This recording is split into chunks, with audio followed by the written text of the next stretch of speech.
Follow the money. That's what I always say. You always follow the money. Yeah. This is Follow the Money with Mitch Moss and Pauly Howard on VSiN.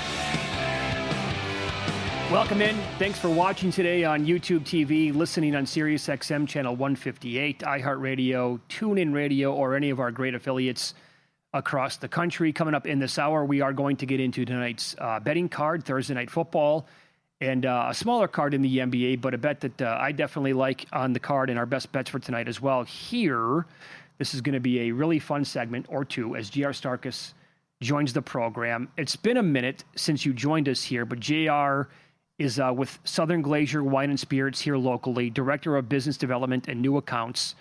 And the title that you had before was like Senior Mixologist or something like that? So, Master Mixologist? Well, so that is an accreditation I've earned, yes, as Master Mixologist. It's something that you go through a class and test for, right? It's not just a name you give yourself.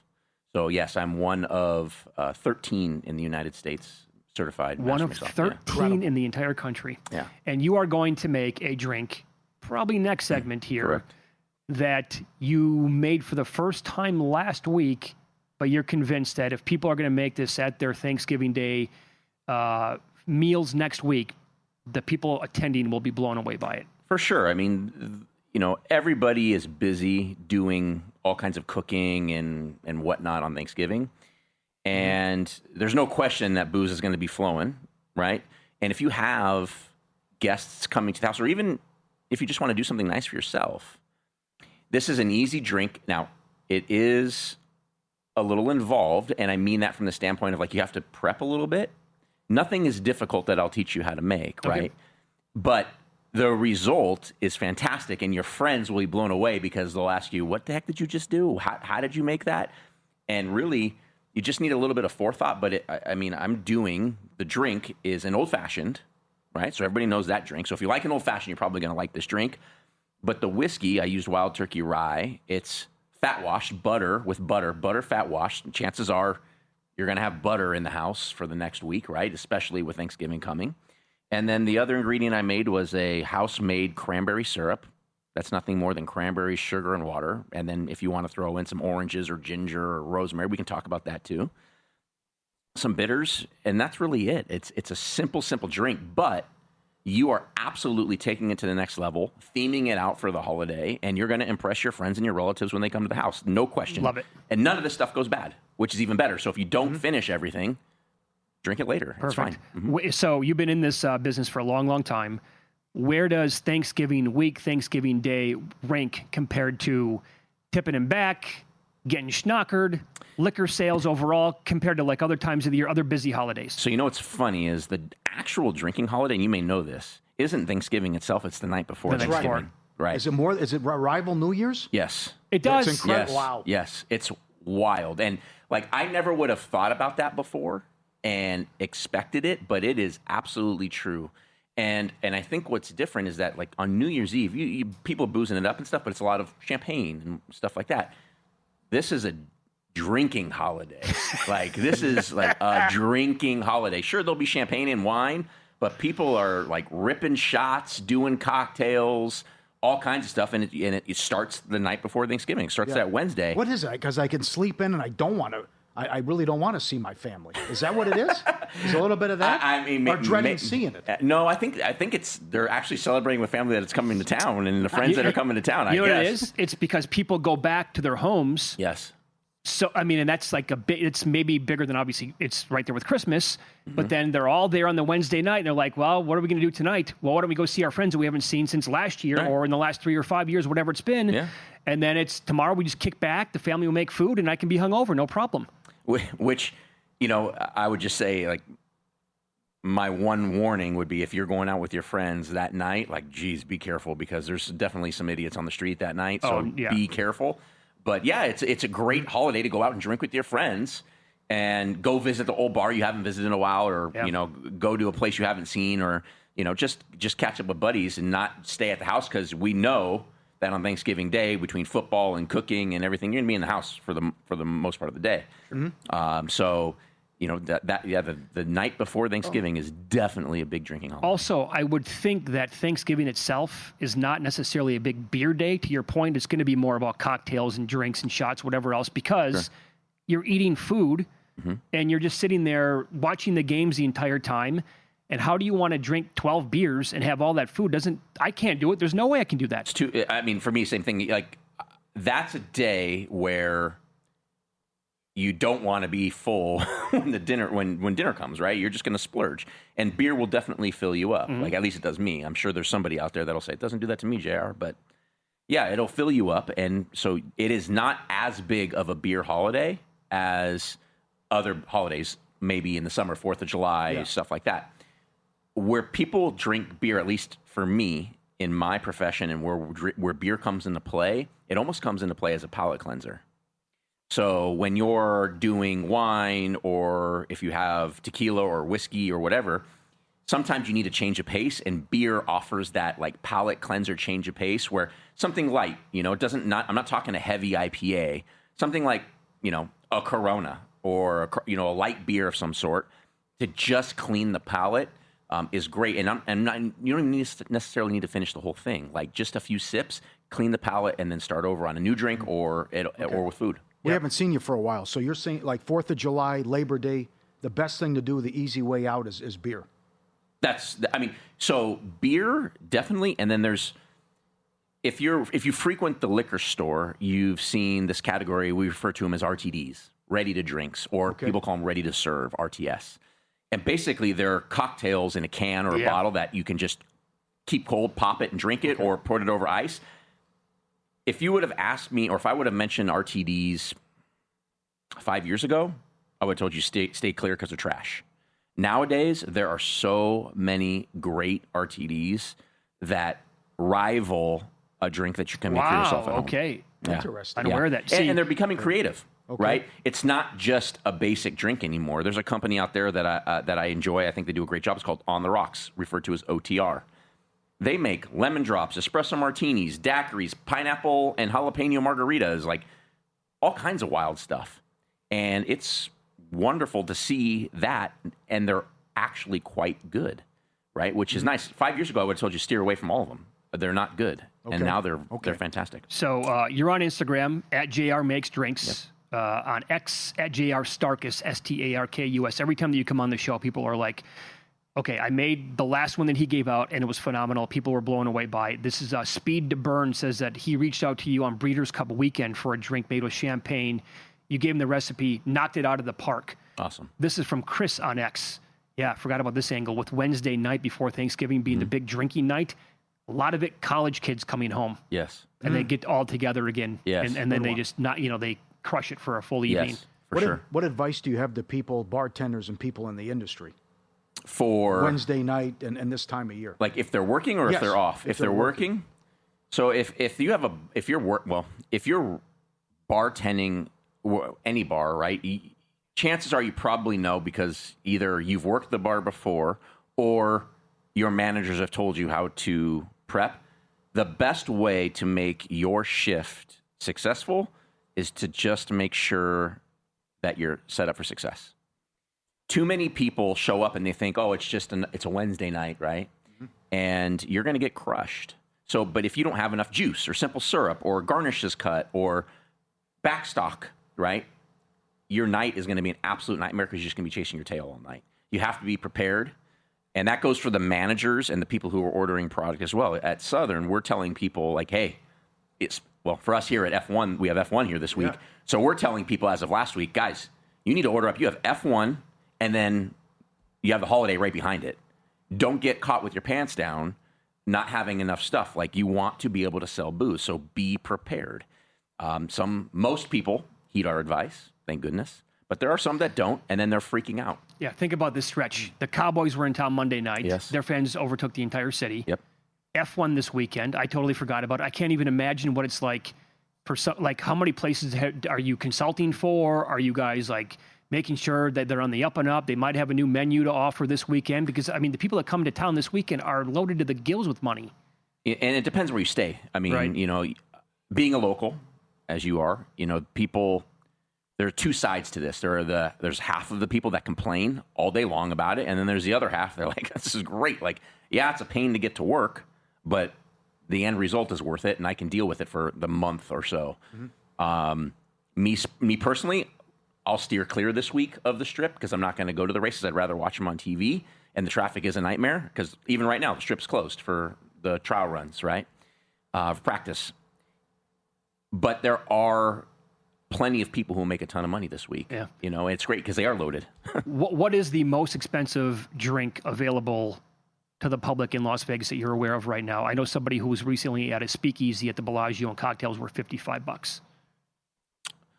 So, I mean, on the normal menu, yeah, that menu is very expensive, the one you're talking about. Right, yeah, there. but that's completely unlike anything that there you're are right? some people that do drinks like they do them well. I know, like, for instance, Carver Steak at one point had a drink with like a diamond ring in it. I forget what the price was, like $100,000 or something like that, you know. But you get the diamond ring or whatever. You know, there's those kind of things that exist. Then there are some people that will make drinks with like vintage spirits, and those can usually be costly too. I have personally seen drinks in the $2,000 range, like cocktails, but they're made with like Pappy Van Winkle and Louis XIII, right? So That'll do it. Yeah, that'll do it, right? But at some point you stand back and like, okay, is this drink worth it for that price tag? Maybe, maybe not. I think vintage spirits potentially could be, because if it's a vintage spirit, like an original bottle of Campari, if that's in a drink that you're making, you may never have that bottle again. Yep. Hang tight, Yep. because we're going to call it a Thanksgiving old fashioned. Yes. That people are going to love to have on hand next week with J.R. Starkus coming up next.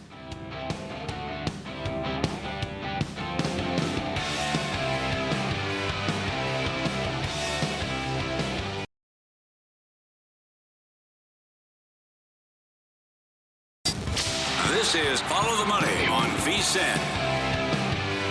It's good to have you on board here on a Thursday. Coming up in 15 minutes, we will get to the Thursday Night Football contest, also the NBA card on tap as well. Big one, I'd say, between the Bills and the Texans right now.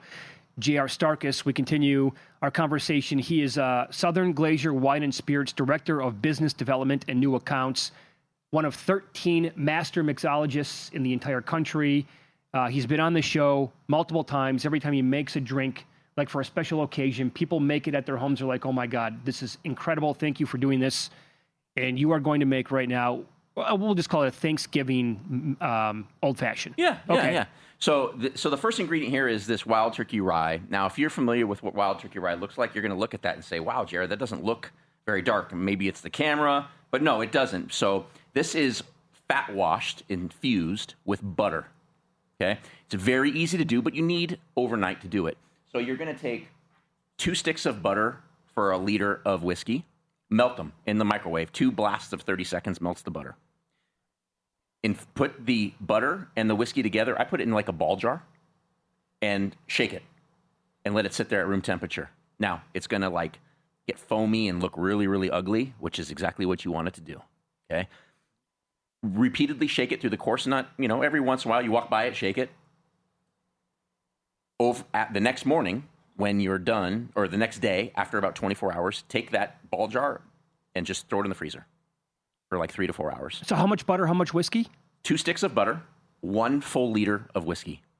So it's basically 33.8 ounces of whiskey and about 8 to 9 ounces of butter. Right. Okay. Throw it in the freezer, and then after 3 hours, you take, because now the butter is kind of hard on top, scoop it out, and then filter everything else through a coffee filter. And that's what you get. What that does is it adds a buttery texture, mouthfeel. People say it tastes like buttered popcorn, right? It will add this different texture, a savoriness to the whiskey, right? And it does, you'll see, kind of lighten the color a little bit, right? And then you have a fat wash, and you can do it with anything. Bacon fat, olive oil, like any fat that works like that. It's called fat washing technique that bartenders use. So I have 2.5 ounces of that whiskey here. Let me just say, butter popcorn flavored whiskey sounds very dangerous to me. Right, but it's not overtly buttery, right? Yeah, I don't care. It sounds amazing. Yes. So that's it, but it's delicious, and it doesn't go bad on you, so you can make it doesn't, as much as you want. No, the ratio is about 4 4 parts whiskey, 1 part butter, or 5 parts whiskey to 1 part butter, right? So you can make as much as you want. Just that's the ratio, okay? Same method. Next is my cranberry syrup, which I'm adding now. And the cranberry syrup is basically fresh cranberries, and it's a 1/4 ounce. You can add more if you like a sweeter drink, okay? I'm going to give you the recipe for 16 ounces. It's 2 cups of cranberries, 1.5 cups of water, and 1.5 cups of sugar. Boil water, put the cranberries in it. They start to pop after like 8 or 9 minutes. Once they're done, throw the sugar in, reduce it to low, stir it till the sugar dissolves. That's going to take a minute. Pull it off the heat, let it sit for 10 minutes. Then, after 10 minutes, same thing. Put it through a mesh strainer and push it like through the strainer so you get as much of the liquid as you can through. And once it goes through the strainer, you can then run it again through a coffee filter to just get out some of the sediment, and you have a wonderful cranberry syrup. If you like, throw some orange peels in there, some ginger, some rosemary, some cloves, some cinnamon, whatever you want. You can do any of those things in there. And you have a beautiful cranberry syrup. And then the last ingredient here is I'm going to add Angostura orange bitters. Now, this I did not make. I'm adding 3 dashes. I like the orange because orange and cranberry go very well together. It's a great combination. Yep. I never liked cranberry sauce at Thanksgiving until my wife started to make it with an orange zest. Total game changer. Well, if you make like real cranberry sauce, is delicious. Oh, it's right? phenomenal. And do you like it chunky or do you like it? I like it chunky. I do too. So then I'm just going to give these all a little stir, and the reason we're stirring is we want to chill the ingredients and dilute a little bit. So for the people, by the way, who are listening right now, maybe driving around, and they're like, okay, I have to make this next week. Do you have all this up right now on your Instagram page? It will be up. I didn't put it up yet, but it will be up as soon as the show is over. I'll post it. So you'll see me making this drink with the recipe on it as well. There you go. And his handle again on IG is @JRMakesDrinks. So I'm straining this over large cube in a double old-fashioned glass. I have a peel of orange, and then I pre-did this. This is just a Luxardo cherry, which is right here. They're like the Louis Trez of cherries. They're unbelievable. And then how do you know all this? It's incredible. Part of it, you know? Remember, I know you got to memorize too. And then a sprig of rosemary, kind of tucked into it, so you have that really kind of holiday feel to it.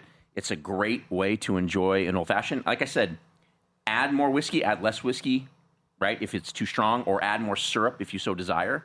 You can play with it. The ingredients are the ingredients. After that, make it yours, right? If you like a really sweet drink, add more sugar, add more of the syrup, right? If you like a stronger drink, add more whiskey. But I think 2.5 to 1/4 is a good ratio because you still get the whiskey, you still get the bitters, and you get just a little bit of the cranberry. It adds a beautiful color.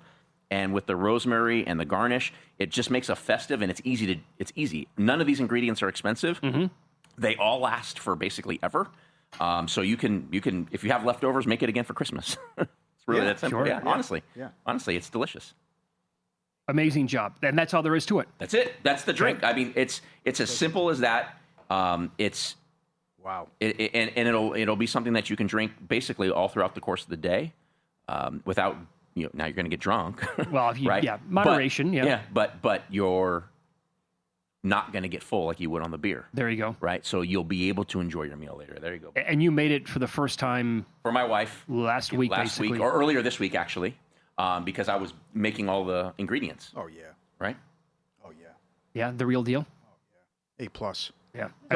1 of 13 people in the country Correct. do what you do? Correct. Well, not do what I do, but have that certification. Gotcha. Yeah, Okay. yeah. There are a lot of people that make drinks. No, And that's good. You certainly don't need to be a master mixologist to make a great cocktail. Okay. But part of what gets you that certification isn't just making a drink. There's a lot of other things that go into it. Public speaking, being able to build a menu, being able to, part of it is tasting. They give you different spirits to taste. You have to decipher what they are, or even cocktails and say, okay, what's wrong with this one? They're not telling you what they are. What are they and what's wrong with them? Mm-hmm. So you have to decipher why is this off? How about what you said earlier? Do you have 1 or 2 quick stories on the people that do get caught with their pants down and are not ready, and for whatever reason? So, yeah, I mean, usually it's the simple stuff, right? It's the things that you try to warn them about, like having enough water, right? Or they don't order enough of the ingredients they need for their cocktail menu, or they don't order enough wine for their wine list, or they're by the glass. Water is an easy one, and that people fight you all the time because their usual hang-up is, I don't have storage for all that. And I'm like, okay, well, then I tell them, find a place for it. Like, find a place. Mm-hmm. Because, in Vegas, we drink a lot of water here. And our tap water isn't as great as it is in other parts of the country. So bottled water is definitely the way to go. So between Evian and San Pellegrino and San Benedetto and all the waters, the Fijis, all the waters that these customers drink or have on property, I tell my customers, I'm like, hey, how much water are you going to order? And like, oh, just have a couple cases. I said, you need 25 cases of water for that night, each, sparkling and still. And they fight me. I said, okay, guys, I made the joke off the air. I said, I'm not trying to sell you a Ferrari here. It's water. It's water. Make the investment in your water. As a business owner, you're going to make a lot of money on that water, and it's not going to go bad, and I promise you're going to go through it. I'm not trying to sell you some oddball thing that you're hoping that you'll sell only on Thanksgiving. This is something that you'll easily go through. No, and then you're going to sell it for $5 a bottle or $8, whatever it is. I hope I can find a $5 bottle in Vegas. Right. Let me know. Let me know if you find $5 a bottle. You should tell them. Just pretend that a big night for you is like every EDC weekend out here in Las Vegas. Yeah. So they just luckily a lot of them heed the advice. Mm-hmm. But there are ones that or there's actually quite a few people that forget the holiday was coming. They get so ingrained in their day-to-day operation, they forgot that F1 was in town. What do I do? Come to will call. I don't know what to tell you. I can actually see that, right? Because for the people who are grinding 18 hours a day, they don't look at the kid. They don't know. I mean, they're just like, their brains are so, they're beat up. They're probably mentally fried at some point. Like, I got to tell you, I forgot about it, I talked to somebody just yesterday that's like, oh my gosh, I forgot Thanksgiving is next week. I was like, what are you doing? He's like, I don't know. Okay, what's your plan? I don't have one. But no plan. Promote your social again. It's at JR Makes Drinks on Instagram, and there's a bunch of easy drinks there for you to make. Everything I try to do on there is for the at-home bartender. Nothing too complicated, no super mixology. Easy drinks for the liquor store and the grocery store. Very good. Can't wait till December. Yeah, Holidays, Dynamite as always, man. Thank you. Are the My best. pleasure. Thanks for having me. You're awesome. VSiN Pro subscribers, exclusive access to all new AI player prop projections, powered by OptAI, the trusted data source behind elite soccer analytics in the UK, quarterbacks, wide receivers, running backs, NBA props as well, compared directly to DraftKings lines to help you find value. Access it all with a VSiN Pro subscription, VSiN.com/subscribe. Get it now. You'll love it. Check it out every day. VSiN.com/subscribe.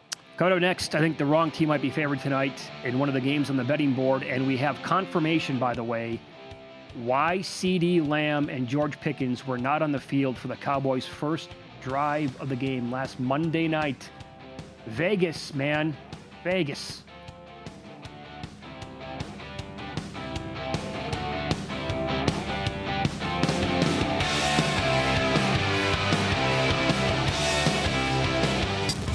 This is Follow the Money on VSiN. Our thanks to J.R. Starkus. I would highly recommend that you go back and watch the video. If you're just tuning in right now, he made a Thanksgiving old-fashioned dynamite, and he's going to put it up on his Instagram page as well. Have on hand next week. Trust us, you're not going to go wrong with that. Paul, we have confirmation. Remember Monday night when people were panicking? Sure. No George Pickens on the field, no CeeDee Lamb. Like, what the hell's going on here? And then I got caught in a social media rabbit hole this week, and people, there was speculation out there that CeeDee Lamb was actually spotted throwing up at the Red Rock Casino at 7:30 in the morning on Monday. That's actually, I'm reading this now in the Fort Worth Star-Telegram. Do you know where they stayed? Does it Durango. Say? Oh, they did? They stayed at Durango, yeah. Wow. That's in the story. But they were at Red Rock on Monday. And CD said, I got to clear this up. I was not downstairs throwing up at 7:30 a.m. I have to kill that rumor. He said, I got back a little later than the 10 o'clock curfew. Okay. Yeah, is that right? Okay. What's a little later than the 10:30 curfew? I'm actually surprised this hasn't happened more often. Good point. Another thing, this is another reason why Michael Jordan's the GOAT. He would go out and gamble all night or play golf all day and still drop 45 on your ass. That's right. Well, the Jeremy Roenick story, you can Google that. YouTube that story he told on a Chicago radio station. And, of course, going to Atlantic City before a playoff game against the Knicks. Yeah, all out true. all night. And it's still no problem. I'm the best. There's nothing you can do. I'm going to toy with you. I'll get what I want. But I will say Pickens and Lamb were awesome. That's right. Yeah. Well, it's also the Raiders, so you can do that. So I think I would have 25 yards half in the bag against the Raiders. Yeah. You know, that's great. They wanted to enjoy Las Vegas while they were here. Red Rock, huh? All right. Yeah. Good restaurants there. Get after it. Very much so, yeah. T-Bones, Lotus of Siam. There you go. Mm-hmm. Okay, so we're down to 5.5 now on the Bills and 44.5 the total. I'm shocked by this.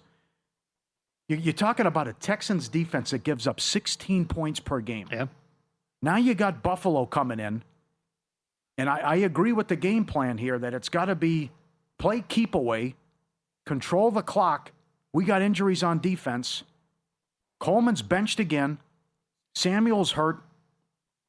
Kincaid's hurt. We got Gabe Davis, who we just signed off the street, 40 yards last week. Shakir is hurt, banged up, going to play. It's going to be dump-offs to the running backs. I'm going to run with Josh Allen, design stuff. You have a backup quarterback with Houston. Oh, boy, I really like the under, 44.5. Like it a lot. So I just think it has all the makings here. And if you want to get aggressive with the no score first 5 minutes, 6 minutes, first quarter under as well. It's like what Paul Stone said Tuesday, though. It's an under. So no shenanigans, no nonsense, turnovers, that kind of special teams gaffes. But this figures to be a slow tempo, keep away game. Run. And I think it has all the makings against this nasty Houston team that has their lives and season on the line, too, tonight. By the way, on the screen that we're looking at right now, it says Circa is showing 4 on the game. On the odds board, I think it may have moved recently. I think it's back to 4.5 right now. But anyway, it definitely did dip down to 4. And now there you go. It's refreshed. It's back to 4.5. But for a little while there, in obviously the last couple of minutes, it did hit all the way down to -4 in the game. So a lot of money coming in on the dog here. I would assume anyway, for them to move it all the way down to 4 when it was as high as 6.5, I think, at some books earlier in the week. Mm-hmm. And then you look at the betting splits, which you can find at vsin.com, DraftKings. Obviously, you're going to get the national perspective there. But at Circa, they take a lot of respected money, sharp money. Right now, think about this for a second. 71% of the bets are on the Bills here at Circa, but 68% of the handle is on the Texans. So last week was a funny game. Josh Allen, it was historic what he did. 3 rushing, 3 passing touchdowns. It's only been done by Allen and Otto Graham. They win 44-32. On defense, Tucker had a $106 and 2 rushing touchdowns. He wasn't even touched on a lot of the long runs. It goes back to the week before against Miami. Achane buried him on the ground. Sure. So they've allowed 17 rushing touchdowns, and they can't stop the run. And some of these runs, you're not even getting touched. Right. So I think it's a big game for Woody Marks and a good prop game. You make the case for Chubb again coming up. But also, since Collins came back, he's been awesome, and Mills has been feeding him, and Dalton Schultz has been good the last 3 games. So even though it's a backup quarterback, this kid's got experience. Mills is a vet. He's been through the wars, and those guys are putting up numbers. So with the prop standpoint, and I'd still be concerned here from a Buffalo standpoint, too, about are we going to get the win after what just happened against Miami. And again, I hate to repeat myself, but I've been saying it all year because it's true. Unless Josh Allen is Superman and goes off, this is a bad football team with a lousy roster. And now you throw all these injuries in there. So my advice is be careful, peekaboo. Because if you lose this one, it's at Pittsburgh, then you got Joe Burrow, then you go to New England, and you still got to play the Eagles. And this has escalated quickly here, that again, if you screw up again, the no playoffs or bad seed is staring you right in the face, and you're taking on a team with their season on the line, and this really gets juicy if Houston's able to win this game with what's at the back end of that schedule, and you get Stroud back next week. And by the way, here are the numbers overall on this putrid Bills defense. They have allowed 1,212 yards rushing to running backs on the year. The only team with 10 games under their belt with more yards allowed, Cincinnati, 1,371. A couple of other teams have allowed actually more yards, but they played another game, Washington and the Giants. There's also this. Not a single team in the league has allowed more touchdowns on the ground to running backs than Buffalo. Yeah. After Sean Tucker gashed him the entire. By the way, Sean Tucker's good. Mm-hmm. I think we can all agree on that. Right, but it's how it happened. Oh, I know, I understand it's that. just, yeah. But he probably deserves some more somebody. playing time here. Oh, I agree with that too. Yeah. They've allowed 14 touchdowns overall on the ground. Tennessee, disaster all year long. They've allowed 12. So you are. I know Woody Marks is the guy now. He's really taken over. But also on the flip side, you're buying low right now, big time on Nick Chubb. Can he get one goal line carry at all in this game? Charge had a beautiful breakdown 2 hours ago. You can always go back and listen to the Follow the Money podcast as well for his analysis on tonight and for the entire weekend. He thinks it's going to be big Woody Marks. But if you go back and look at these numbers right now, compare them to where Nick Chubb was at the beginning of the year, and I get it, things have changed. Against this bad of a defense, like he can't have 7-8 carries for 30 yards and maybe a goal line spot where a nice number for an anytime touchdown actually would be worth a look. Yep. I don't mind Gabe Davis anytime touchdown. And I like Gabe Davis over. It's as low as 21.5. Strange career. Had great couple good years with the Bills. Had that unbelievable playoff game. Signs a big deal in Jacksonville and disappears. And he comes back last week and saves their bacon. 3 catches for 40 yards. And then he had Shavers with the long touchdown reception. But I just don't know. I want to focus on Collins and Schultz with Houston. With Buffalo, it's the running backs catching the ball out of the backfield and Allen rushing yards and attempts, what I think they're going to do. And I would say that same thing that, I mean, you've seen it now in the last couple of games. Mills will take off and run. Yeah. And he's come down from 22-1 to now 10-1 in the last couple of weeks, anytime touchdown. But when some of those cash, that's what happens. I want to see what the betting market is telling us right now with some of these players involved, like you brought up with the receptions. At a very sharp offshore book, Dalton Schultz under 4.5 is minus 158. Khalil Shakir. Guru's on that. Guru likes that under. I like the yards over. I'm not. Yeah, that is a big number. Receptions. Yes. They got Shakir under 4.5 minus 124. Okay. Higgins over 2.5 minus 128. Higgins has had 14 targets the last 2 games with Davis Mills as a full-time quarterback there. Mm-hmm. Mm-hmm. Don't you think, like, if he gets 7 targets again in this game? He's going to get it. He's going to get it. And the other thing, last week with the receiving, Shavers had the long touchdown catch. Yep. Cook, 3 for 66. Johnson, 2 for 61. I know that was Tampa, and this is a nasty defense, but I still think it's going to be because of play keep away, chew clock, run clock, safe stuff. Right. And do that dump off, Allen scramble, design run, all that. Ty Johnson over 1.5 is plus 148 right now at FanDuel. Yeah. 2 measly catches to him. Yep. And we got a guy back. Fairbairn's back. Yeah, I bet that Get too. over 1.5 field goals plus money. He's 17-3 to the over. Going back. Official horse racing partner of VSiN. First bet built for bettors who demand more.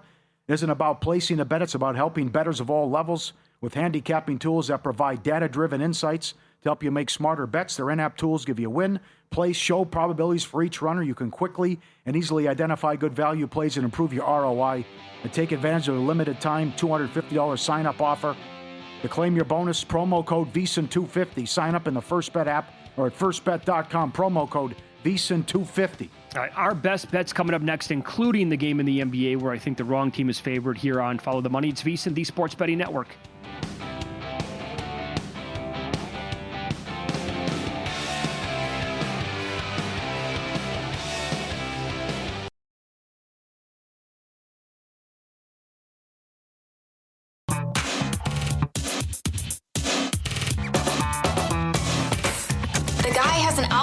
To determine the winner of any given college basketball game. Someone gives you 10,000 to 1 on anything. You take it. Take it. Take it. I bet you $20 I can get you gambling before the end of the day.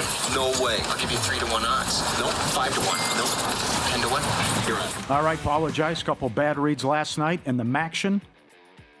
You know, Finn quit the team last week, and the backup quarterback looked bad and struggled against Toledo, but he was fantastic against Buffalo. So Miami of Ohio scored, 37 in that game. Buffalo plus the points, no good. And Sacramento was on a 10-1 overrun in the first quarter. I thought the Thunder would get whatever they wanted. They also were coming off a 49-point first quarter not that long ago, but that was, I believe, 29-22 last night, so no good. Look at the hockey tonight in a second. Both teams to make a 33-yard field goal, $1.40 at the Westgate. Caesars has 35 yards, if you want to play that. It's hard to find, but I like that one over tonight. Sanders to have 150 yards passing against the Raiders. Incredible. $1.40 to have 150 yards. And there are FanDuel, Caesars, and DraftKings all have their own Sanders whole props and whole everything imaginable with him. Pistons to win the division plus 450 number. Bye-bye, long gone. They've won, 11, 12 in a row. 1 seed right now. JSN to break the receiving yards record. 7-1. Broncos 1 seed. 5-1. Ole Miss to miss the playoffs. 11-1. Bear over 1.5 made field goals. This is plus money right now at Caesars and Will Hill. Get it. 17-3 overrun. Right back with Robinson. It's going to be Jackson Dart getting the start for the Giants. And I think Robinson will... targets will be there. Won't let us down this week against the Lions. Also, you have the blowout factor as well. Garbage yards. Blue Jackets, Leafs. First period over, $1.30. I'm with Charch on these two. We've been on Watson week after week after week. Over 48.5 receiving yards. He'll catch a long one against Minnesota, and they'll take shots. And Chase Brown over receiving yards against the Patriots. He's right. You can't run on him. And he went over last week. Got bad news with our Noah Fant. He's gone over every game, but now Gesicki's back. Brown over 26.5 receiving yards. Good luck, everyone. Right back at you, Pauly. Last night, weird circumstance in one of my 3-point props, which I'll explain in a second. But the Bruins Ducks got there over 1.5 goals in the first period. Giddey, in a game that was 122-121, didn't do much. He had the assist, but did not do anything with the points and the rebounds, so over 37.5 PRA was a loser. Reed Shepherd got us 2 threes immediately in the game. He was awesome last night right away. Oh. And then it died. Only took like one more 3 after that and missed it. That was a loser. The Benedict Mathurin prop last night was pretty wild with what happened. Because he came out and he hit his third right away in the third quarter. It was in the box score. They credited for him. He had 3 at the time. He was 3 or 4 shooting from downtown. A lot of people reached out. They showed me their screen grabs. Books already marked it as a winner. And they put it in their account. Mm-hmm. That happened in my account as well.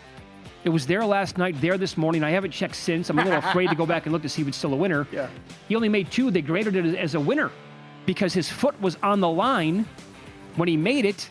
And it took like a long time for them to go back and reverse it and call it a 2. But great read against that Hornets team, which, by the way, you need to focus on opposing teams shooting the 3 against them. And they play a ton of totals, by the way, that go flying over the total. So strange circumstance in that one, but end result, it was a loser. Pending St. Mary's to win the battle for Atlantis next week, Feast Week plus 375. I've explained that several times on the program. Tonight, college football. I got to check the current line on this one. It's Louisiana and Arkansas State. I bet under 54 a little bit earlier. I think Louisiana, the way it sounds, has a bunch of guys suspended for the game, which is probably not going to be great. And I'm going to try to get Arkansas State's down to 2.5 now in the game. And what the odd screen here is taking forever to refresh. NBA tonight, Hawks +1. They are now the favorite, by the way, Pauly. Oh, good call. And the Texans total team field goal over 1.5 at Caesars +112. There you go. That's exactly how it's worded as well. Good job. Make the holidays unforgettable with Omaha Steaks, holiday roasts, hand-selected gift packages. Omaha Steaks delivers top-quality meats and memorable gifts that bring everyone together. Each steak perfectly aged and hand-carved for exceptional flavor. And as a VSiN exclusive, you get 16 free smash burgers with any order of $129 or more, plus 50% off site-wide. Had mine delivered. It's so good. The burgers, the steaks, the sausages, phenomenal. Piece of cake. Great for the holidays. Perfect gift. omahasteaks.com/VSiN. Minimum purchase may apply. See site for details. This is a interesting game for first touchdown of the game as well. No touchdown. Here's 150-1. And hopefully it's not a running back, and we get a big boy that cashes here. But based on what happened last week, where some different guys caught the ball for Buffalo, and what Davis did and what Shavers did, that maybe we get a long shot that comes in tonight for a player to score the first touchdown. But I'm excited. It's a good game. It's a huge game. It's panic time if the Bills lose, and you're thinking, hey, maybe playoffs if the Texans can steal this one tonight. Okay, so this is something that I think we have to talk about. We have a couple of times, but not consistently throughout the entire year during these primetime games.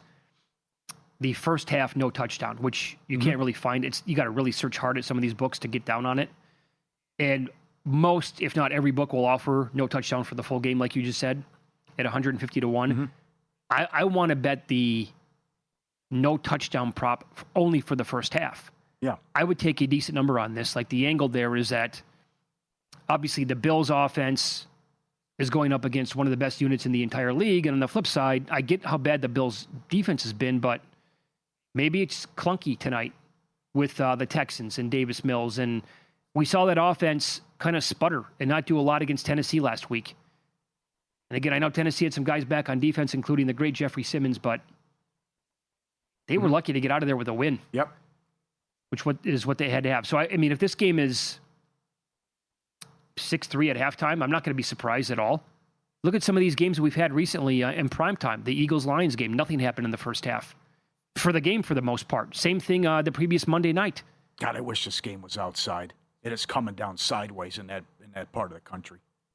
You got like Dallas, Fort Worth area. I think Houston as well was raining. I mean, it's coming down big time. That's too bad.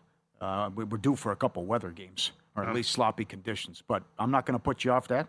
I think it's a low-scoring game, and that's not a bad look either. As I said earlier, first quarter under, first half under, no score first 5.5 minutes, 6 minutes, 6.5 minutes. Absolutely. You know, based on that good breakdown on ESPN.com, we're Buffalo.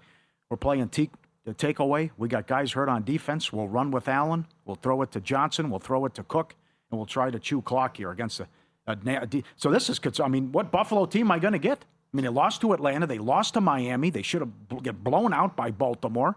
Whoop-de-damn-do, you beat the Saints and some other cupcakes. I wouldn't be surprised if they lose this one tonight. Let's flip it for a second here and say that this game gets in the neighborhood of 45 points, which is pretty close to where the total's at right now. Is there a candidate that you would look at for scoring 2 touchdowns in the game tonight? That would be probably Nico Collins, Woody Marks. What about Higgins?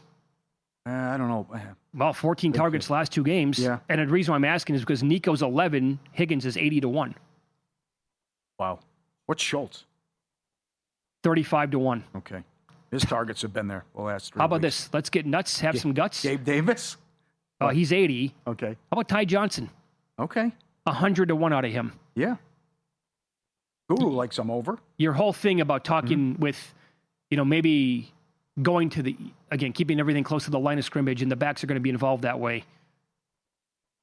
I mean, you got to think outside the box in order for some of these bombs to cash, obviously. And Josh Allen's 5 to 1, for example, for 2 touchdowns. No, he can tie or break Cam Newton's all-time record tonight for rushing touchdowns.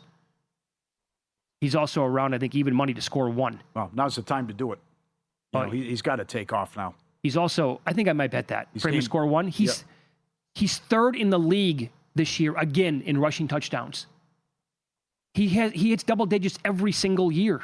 Late in the season, got to have it game, take off. So I like the rushing yards over. And with Mills as well. And the Guru was on both. And I like Davis Mills' longest rush over, 6.5. And anytime, I think you're going to see a big one cash, though, anytime.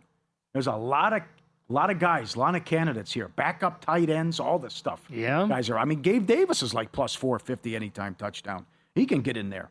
But your backup tight ends and backup running backs or whoever, I mean, it's... Schultz is plus 330. Yeah. And that's not an awful number. Johnson is 7 to 1 overall. Christian Kirk 7 to 1. Could he get some run in this game tonight? How about Mills with a sneak right off the bat? Sure. 45 to 1. First touchdown. I could see that for sure. This is a huge game. Imagine if Houston wins. We're hanging out for another half an hour with Tim Murray and Matt Youmans coming up next here on VSiN Primetime.